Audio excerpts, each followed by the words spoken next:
I watched my friend get shot in the neck.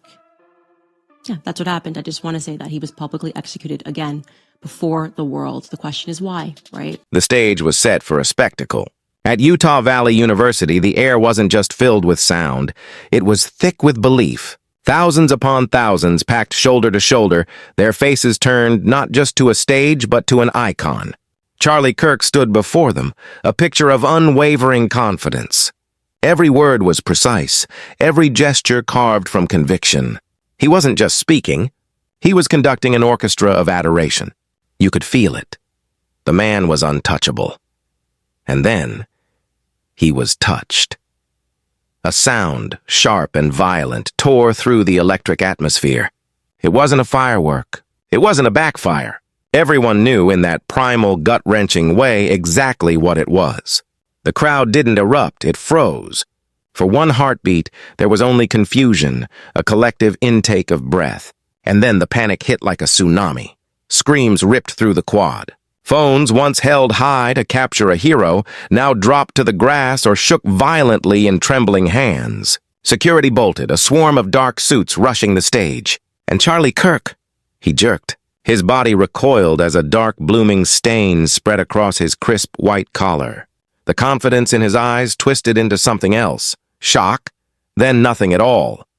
The cheerful rally had spiraled into a live-streamed nightmare in under 10 seconds.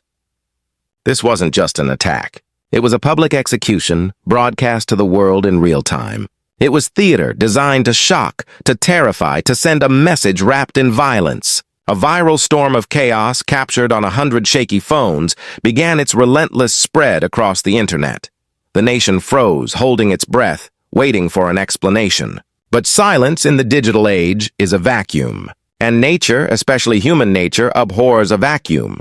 Into that void, the rumors began to race, faster than any official news alert ever could. And suddenly, all eyes swiveled to one person. The widow. Erica Kirk, first seen at the hospital, then standing stoically beside a growing memorial of flowers and flags. She was the picture of perfect poise, flawless posture, a face that betrayed no uncontrollable emotion, a sorrow that looked practiced. When she finally spoke, her words were sharp, steady, and perfectly measured. She thanked the first responders. She vowed her husband's mission would live on. But to a world watching for a crack, for a raw human breakdown, she presented a marble facade. Her grief didn't look natural. It looked cinematic, choreographed. She carried herself not like a grieving widow, but like a senator's wife from a bygone era, her chin high, her pearls perfectly placed, her every tear seeming to arrive on cue. For a brief, quiet moment, the world almost bought it. Maybe this would be a story of dignified mourning. A quiet, graceful end to a loud, chaotic life. But that illusion was fragile, and it was about to be shattered by a human lightning bolt. Enter Candace Owens. Loud, bold, and utterly unfiltered, she stormed into the conversation not with a whisper, but with a roar. Her face was suddenly everywhere, dominating podcast charts, flashing across YouTube thumbnails, looping on TikTok clips.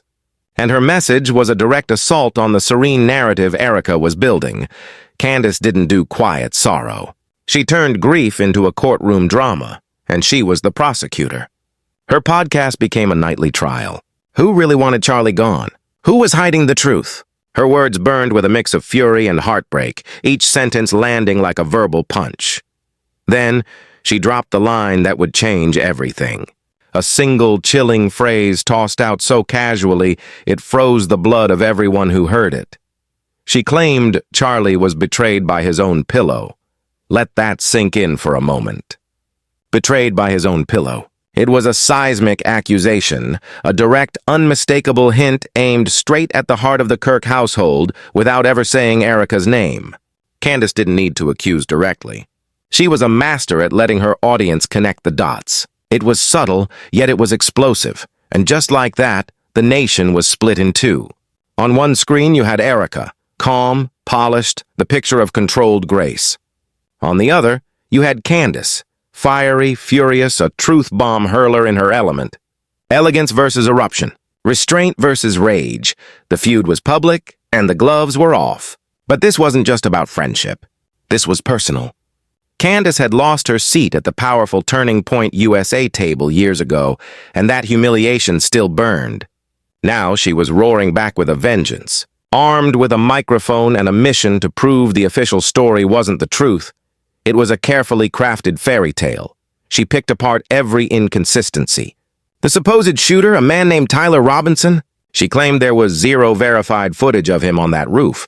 She painted a picture of a mysterious, geared-up figure, a phantom straight out of a spy thriller. She whispered that the FBI was leaning on Utah authorities to wrap the case up quickly, to seal the truth away before the questions grew too loud. The weapon didn't match witness descriptions, she said. The fragments were too damaged to trace. The man in custody didn't look like the person people swore they saw. According to Candace, the whole thing smelled like a neatly polished cleanup job. And here's where she was a genius. She didn't need proof. She fed on the mystery itself. Every missing clue, every gap in the timeline became another spark for her followers to chase. She wasn't just remembering Charlie Kirk. She was turning his death into a movement, an army of believers, convinced that something monstrous was being covered up.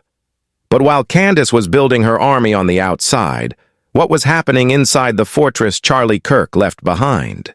The tribute to him should have been a moment of unity, a somber gathering of allies. It wasn't. It became an open audition. Charlie's own podcast feed turned into a virtual shrine, skyrocketing to #1. Big names like Tucker Carlson and Glenn Beck took the stage, vowing to carry on his mission. But the tone had shifted. Under massive banners of Charlie's face, you could feel the hunger. Each speech was a little louder, each message a little more dramatic. It was as if everyone was striking the same poses, echoing the same lines, performing. Commentators called it what it was, cosplaying Kirk.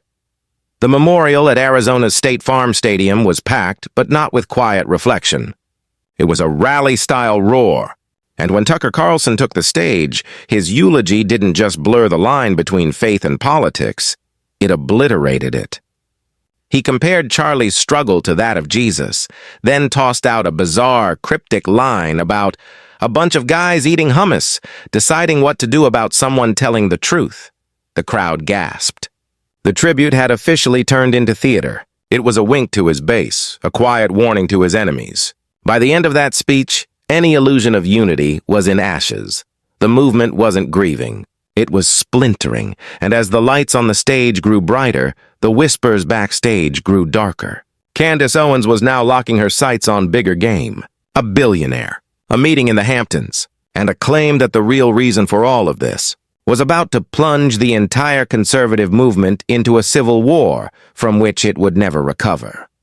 But that is a story for part 2. Stay with me, because the rabbit hole is about to get much, much deeper.